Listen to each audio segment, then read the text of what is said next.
साथियों, मेरा प्यार भरा नमस्कार। आज मैं फिर आपके बीच एक बहुत ही एजुकेशनल और मोटिवेशनल कहानी लाया। एक अमीर बाप के 3 बेटे थे। तीनों की जिंदगी बहुत मौज मस्ती में कट रही थी। किसी प्रकार का कोई काम धाम नहीं करता था, ये सोच करके कि मेरा बाप बहुत अमीर है, बहुत पैसे वाला है। एक दिन उसका बाप इस दुनिया से गुजर जाता है। बड़ी धूमधाम से उसकी अंतिम विदाई होती है। सारे क्रियाक्रम के बाद तीनों भाई ये सोचकर बहुत खुश होते हैं कि बाप उसके लिए बहुत संपत्ति छोड़ के गया है। लेकिन बहुत जल्द कुछ महाजन आ जाते हैं और बताते हैं कि उसका बाप बहुत कर्ज ले रखा था। तीनों बेटे कुछ परेशान हुए और जितनी जमीन थी सब बेचकर महाजन का कर्ज को चुका दिया। अब उन लोगों के पास घर के अलावा कुछ नहीं बचा। वो लोग कभी कुछ किए नहीं थे और थोड़ी सी मान प्रतिष्ठा थी, आज तक कुछ नहीं किए हैं, तो अब क्या करें। उसके घर में एक सहजन का पेड़ था।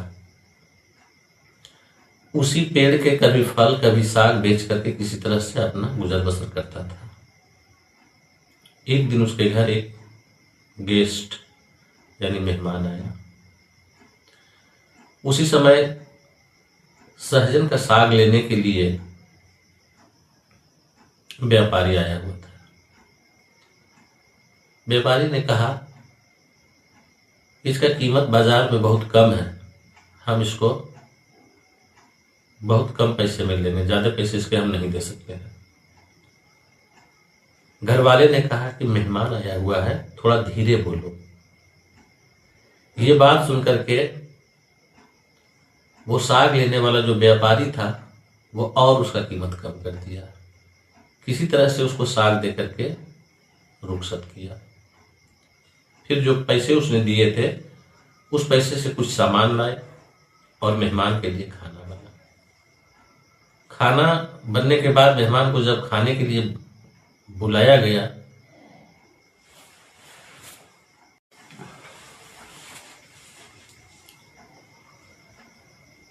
मेहमान जब खाने बैठा तो बारी बारी से सभी भाइयों को अपने साथ बैठने के लिए कहा, लेकिन सबने तरह तरह के बहाने बनाए। किसी ने कहा कि मेरी आज दावत है, किसी ने कहा कि मैं पहले पे खा लिया और किसी ने कहा कि मेरी तबीयत ठीक नहीं है। मेहमान इस सारे बात को समझ गए। रात में जब मेहमान सोने के लिए गया और जब सब घर के लोग सो गए तो वो चुपके से उठा और एक कुल्हाड़ी से सहजन का पेड़ काट दिया और वो वहां से चला गया। सुबह जब तीनों भाई जगा और देखा कि सहजन का पेड़ कटा हुआ है और मेहमान फरार है, कोसने लगे कि ये मेहमान नहीं, हमारा दुश्मन था। एक सहजन का पेड़ ही था जो हमारी इज्जत बचा रहा था। अब हमको काम करने के लिए बाहर जाना पड़ेगा, विकल्प भी कुछ नहीं बचा।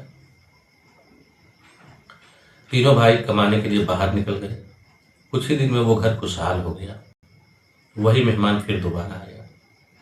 आज जब उस मेहमान को खाने के लिए बैठाया गया तो सभी भाई साथ में बैठे और एक बात कहा, उस दिन आप सहजन का पेड़ नहीं काटे थे, बल्कि हमारी काहिली को, हमारी सुस्ती को काट दिए थे और आज देखिए हम खुशहाल हो गए हैं।